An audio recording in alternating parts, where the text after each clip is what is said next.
बता। हमारा आज का क्वेश्चन है कि गया के घर पर बैलों की रस्सी दूसरी बार किसने खोली।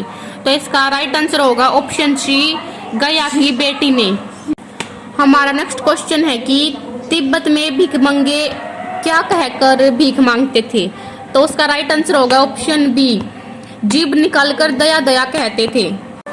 हमारा नेक्स्ट क्वेश्चन है कि उपभोक्तावाद की संस्कृति किसका अपव्यय कर रही है। तो इसका राइट आंसर होगा पारस्परिक संबंधों को। हमारा नेक्स्ट क्वेश्चन है कि सालिम अली प्राकृतिक को क्या मानते थे, प्रकृति को। तो इसका आंसर होगा कि रहस्यवादी। हमारा नेक्स्ट आंसर है सहज दुलीचा किसका प्रतीक है। तो सहज दुलीचा सहज विचार का प्रतीक है। और नेक्स्ट क्वेश्चन है कि रसखान की प्रमुख रचना कौन सी है। तो इसका राइट आंसर होगा कि रसखान की प्रमुख रचना प्रेम वाटिका है। और नेक्स्ट क्वेश्चन है कि मोहन शब्द किसके लिए प्रयुक्त किया गया है। तो पाठ में मोहन शब्द गांधी जी के लिए प्रयुक्त किया गया था। और हमारा नेक्स्ट क्वेश्चन है कि व्यंजन कितने होते हैं। Very easy question like class first. तो व्यंजन टोटल 33 इसका राइट आंसर हो जाएगा। नेक्स्ट क्वेश्चन में शुद्ध वर्तनी ये संन्यास ऑप्शन ए वाला करेक्ट है। एंड नेक्स्ट क्वेश्चन हमारा 15, इसमें हमारा राइट आंसर हो जाएगा कि अत्यंत में कौन सा उपसर्ग है। तो राइट आंसर हो जाएगा अति। और हमने अभी किए हैं हमारे 15 क्वेश्चन जो एमसीक्यू थे और एक नंबर के थे। आई होप किसी ने भी इनको निशान लगाने में कोई गलती नहीं की होगी। आगे हम देखेंगे हमारे 1 वर्ड क्वेश्चन जो कि वो भी एक नंबर के ही थे। हमारा नेक्स्ट क्वेश्चन है 15 की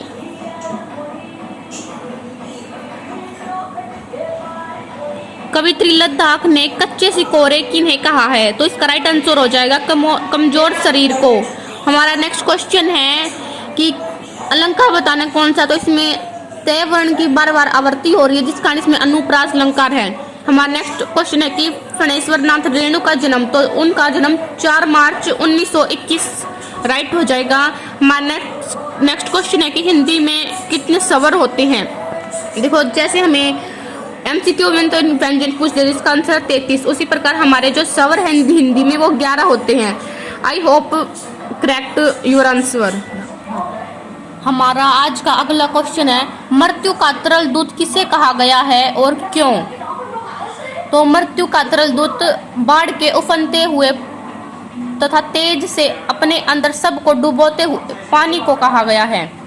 बाढ़ का पानी जिस जिस क्षेत्र में जा रहा है वहां अपनी गति और तेजी से सब कुछ डुबोता जा रहा है और वह मृत्यु का ही प्रतीक है बाढ़ का पानी। इसलिए जब लेखक अपने मित्र के साथ रिक्शा पर बैठकर बाढ़ देख रहा था तो भीड़ में आदमी से उन्हें सावधान होते हुए एक करंट लगा उसको और तब उसने कहा कि आगे मत जाओ।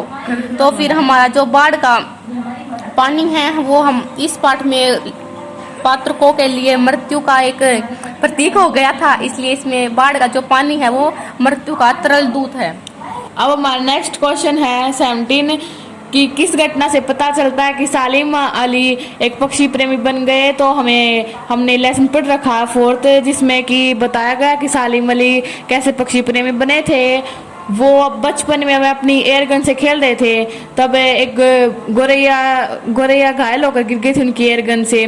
तो वो गोरैया बहुत घायल हो गई थी तो उन्हें उस पर बहुत दया आ गई थी और वो उसकी देखभाल करने लगे। फिर ऐसा देखकर उन्हें बहुत वो हुआ कि मेरी एयरगन से एक पक्षी निर्दोष पक्षी घायल हो गया। तो वे है ना और पक्षियों की जांच पड़ताल करने लगे और नई खोज करने लगे पक्षियों के बारे में। नए स्थानों पर जाकर रोज नई खोज करने लगे।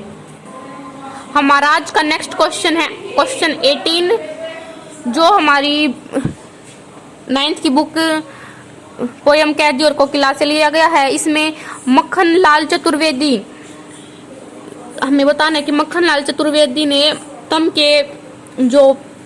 की संभावना किस शासन से की गई है। तो इसका आंसर होगा कि कवि ने अंग्रेजी शासन की तुलना अंधकार के प्रभाव से की है। अंधकार निराशा का प्रतीक है, दुखों का आधार है। अंग्रेजी शासन ने भारतीयों के हृदय में निराशा का अंधकार भर दिया था। देशभक्तों को दुखों के अतिरिक्त कुछ नहीं दिया था। इसलिए कवि ने अंग्रेजी शासन की तुलना तम के प्रभाव से की है। शिक्षा बच्चों का जन्मसिद्ध अधिकार है। इस दिशा में लेखिका के प्रयासों का उल्लेख कीजिए। मतलब कि हमें बताना है कि इसमें लेखिका ने क्या क्या प्रयास करे कि शिक्षा बच्चों के लिए सिद्ध अधिकार है।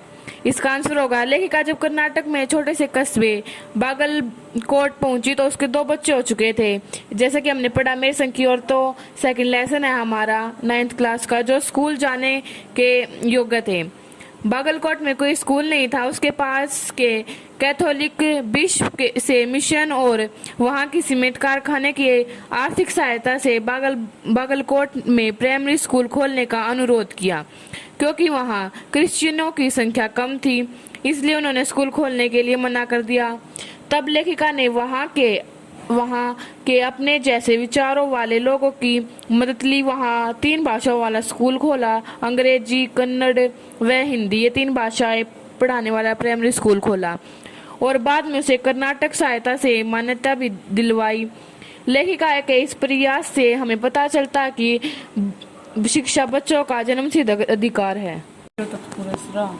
हमारा आज का नेक्स्ट क्वेश्चन है कि हम महिलाओं को उनका अधिकार दिलाने हेतु समाज में क्या प्रयत्न कर सकते हैं। तो हम उनके लिए आवाज उठा सकते हैं, उनके लिए जो हमारे कानून में है उनको बतलाकर उन्हें सब कुछ सिखा सकते हैं, उनके लिए कोई भी एजेंसी खोल सकते हैं। इस प्रकार हम उन्हें बढ़ावा देने तो बहुत से कार्य कर सकते हैं। और हमारा नेक्स्ट क्वेश्चन है कि तत्पुरुष समाज किसे कहते हैं।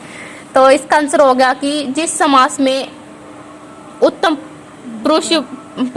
पद प्रधान होता है, यानी दूसरा पद प्रधान होता है और दोनों पदों के बीच प्रथम तथा अंतिम कारक को छोड़कर अन्य कारक की विभक्ति का लोप पाया जाए, वहाँ तत्पुरुष समास होता है। और तत्पुरुष समास के भेद 6 होते हैं। तो हमको अगर फुल मार्क्स चाहिए तो हमें इस प्रकार दोनों जो क्वेश्चन पूछ रखे उनका डिटेल में आंसर देना था। I hope right your answer.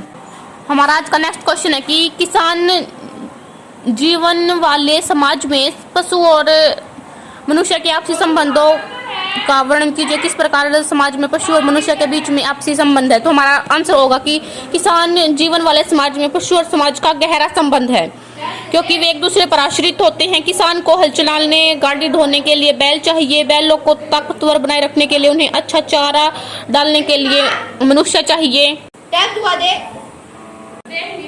दूसरी ओर जो किसान अपने पशुओं के साथ प्यार का व्यवहार करता, उन्हें उचित भोजन देता है, तब वे पशु भी बदले में जान जुटाकर उसके कार्य करते हैं।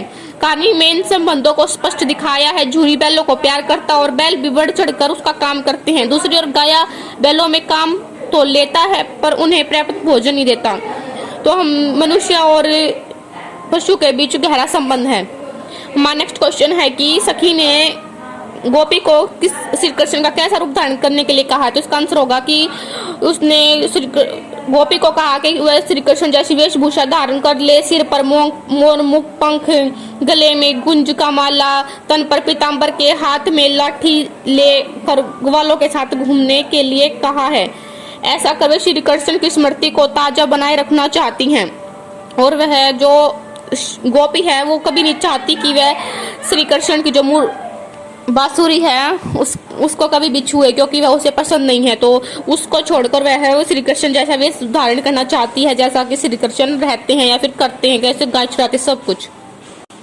Please my video share and comment section कि आपको हमारी वीडियो कैसी लगी। I hope very helpful your